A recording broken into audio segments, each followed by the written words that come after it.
Xin chào quý vị và các bạn, hôm nay thế nơi mới ngày 20 tháng 2 năm 2025, Tracking Volleyball xin kính mời quý vị và các bạn đến với bản tin cập nhật về bóng chuyền trong ngày hôm nay. Sau đây là các tin chính sẽ có. Bích Thủy giúp đội bóng của mình xếp thứ 3 tại giải Cơ Diên V đến League kể từ khi đặt chân tới Hàn Quốc. Xi Măng Long Sơn Thanh Hóa bổ sung chuyền 2 của đội tuyển U21 quốc gia cho giai đoạn 1.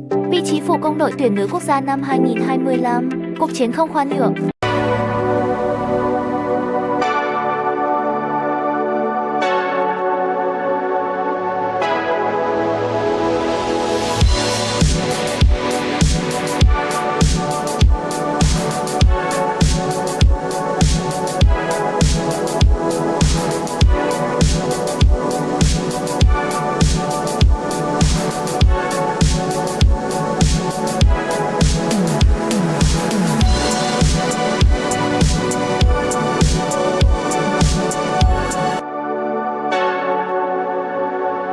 Mở đầu cho bản tin ngày hôm nay, chúng ta hãy đến với thông tin Bích Thủy giúp đội bóng của mình xếp thứ 3 tại giải Cơ Diên V đến League kể từ khi đặt chân tới Hàn Quốc. Kể từ khi gia nhập VC Canteson Kick hồi cuối tháng 12 năm 2024, Bích Thủy đã cùng đội bóng thi đấu 11 trận, giành được 18 điểm, trong đó có 6 chiến thắng và 5 trận thua. Không chỉ giúp đội bóng cắt chuỗi 14 trận thua liên tiếp ở trận đấu đầu tiên góp mặt, Bích Thủy còn cùng đội bóng có thêm 5 chiến thắng trước các đội bóng đang dẫn đầu bảng xếp hạng như Hyundai và Si và Hyundai Club Principade. Qua đó có được tổng cộng 24 điểm, thu hẹp khoảng cách với hai đội xếp trên là Paper và Xippo JCW chỉ còn 6 điểm. Không những thế, Bích Thủy còn ghi tổng cộng 75 điểm sau 11 trận đấu với hiệu suất tấn công 48,15% cao nhất toàn đội. Mục tiêu trước mắt của Bích Thủy và các đồng đội sẽ là tập trung tối đa vào hai trận đấu liên tiếp với JC Park của Megawati để có được kết quả tốt nhất. Xi Măng Long Sơn Thanh Hóa bổ sung chuyền 2 của đội tuyển U21 quốc gia cho giai đoạn 1. Theo nguồn tin từ trang bóng chuyền Sài Gòn Online, huấn luyện viên trưởng Bùi Huy Sơn của câu lạc bộ 11 Măng Long Sơn Thanh Hóa đã đăng ký 15 vận động viên sẽ tham gia, trong đó có sự xuất hiện của chuyền 2 đội Tan U21 quốc gia Nguyễn Văn Hà từ Kinh Bắc Bắc Ninh. Cũng theo danh sách này, chuyền 2 kỳ cựu Lê Thị Dung sẽ vắng mặt trong cả hai giải đấu là Cúp Hoa Lư năm 2025 và giai đoạn 1 giải vô địch quốc gia năm 2025. Đây là một cơ hội tốt cho Vân Hà được thi đấu ở môi trường cao nhất của bóng chuyền nữ Việt Nam sau một mùa giải phải chơi ở giải hạng Anh. Cùng với đó, dưới sự dẫn dắt của huấn luyện viên Bùi Huy Sơn, người luôn có yêu cầu cao về tốc độ triển khai các đường tấn công biên sẽ giúp Vân Hà cải thiện khả năng triển khai bóng. Qua đó giúp Vân Hà hoàn thiện hơn về các kỹ năng chuyền bóng bên cạnh khả năng chắn bóng và phòng thủ sẵn có tương đối tốt của mình. Vị trí phụ công đội tuyển nữ quốc gia năm 2025. Cuộc chiến không khoan nhượng. Như đã biết, năm 2025 sẽ là một năm bận rộn của đội tuyển bóng chuyền nữ quốc gia Việt Nam.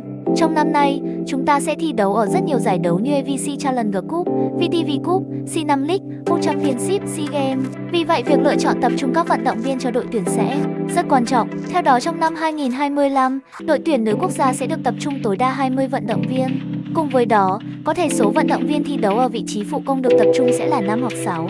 Tuy vậy, để có suất thi đấu chính thức ở các giải đấu sẽ là cuộc cạnh tranh sòng phẳng và vô cùng khắc nghiệt. Đầu tiên là Nguyễn Thị Trinh, phụ công có phong độ tốt và ổn định nhất trong 2 năm gần đây. Trinh thi đấu khá điểm tính, luôn lên tiếng ở những thời điểm quan trọng. Khả năng tấn công và chắn bóng tương đối tốt với chiều cao 1m80. Có thể nói Trinh gần như sẽ chắc một suất trong đội hình của huấn luyện viên Nguyễn Tuấn Kiệt. Thứ hai là Trần Thị Bích Thủy, vận động viên duy nhất đang thi đấu tại nước ngoài của bóng chuyền Việt Nam.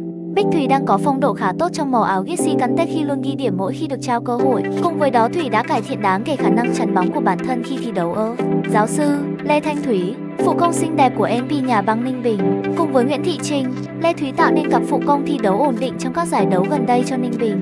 Lê Thủy nổi bật với khả năng theo và bám chắc tốt. Bằng chứng là sau khi trở lại đội tuyển quốc gia năm ngoái, cô đã xuất sắc giành danh hiệu phụ công xuất sắc tại AVC Challenger Cup diễn ra tại Philippines. Trà Giang, cái tên không quá nổi bật nhưng luôn nhận được sự tin tưởng của huấn luyện viên Nguyễn Tuấn Kiệt. Trà Giang là một cầu thủ khá kỳ cựu trong đội hình của tuyển Việt Nam. Dù vậy, mỗi khi được trao cơ hội vào sân, cô luôn thể hiện tốt khả năng của mình với việc theo chắn cùng với chiều cao ổn 1m80, nhưng đóng góp của cô luôn tạo điều kiện để đồng đội phòng thủ hàng sau và tiếp đó là triển khai các pha phản công. Phạm Thị Hiền, cái tên gây tranh cãi nhất trong những ngày gần đây. Dù có chiều cao hạn chế chỉ 1m72, nhưng Hiền tỏ ra là một mẫu phụ công nhanh nhẹn, thông minh. Hiền có thể đánh tốt ở cả vị trí số 2 và số 3, khả năng phán đoán và theo chắn ổn. Tuy nhiên, điểm hạn chế của cô chính là chiều cao, khiến cô luôn gặp bất lợi ở những tình huống bóng tranh chấp trên lưới. Chắc chắn với các ứng viên trên, sự lựa chọn của huấn luyện viên Nguyễn Tuấn Kiệt là không hề dễ dàng. Tuy vậy, hãy tin tưởng và cổ vũ tất cả huấn luyện viên và vận động viên để đội tuyển nữ Việt Nam có được một kết quả tốt nhất trong năm 2025. Xin cảm ơn quý vị và các bạn đã quan tâm theo dõi. Nếu thích hãy cho mình một like, comment và subscribe nhé.